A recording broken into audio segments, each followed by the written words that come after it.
26、新宿校水曜日15時15分のクラス、担当は涼子先生です。全員が10年以上一緒にダンスを続けてきたタヒチアンダンスが大好きな仲間です。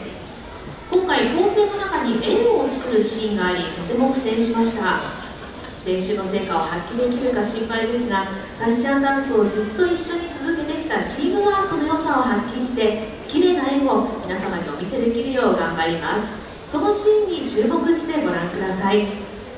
新宿校水曜日15時15分のクラスで「テ・タマヒネア・ターロア」どうぞ。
ありがとうございました。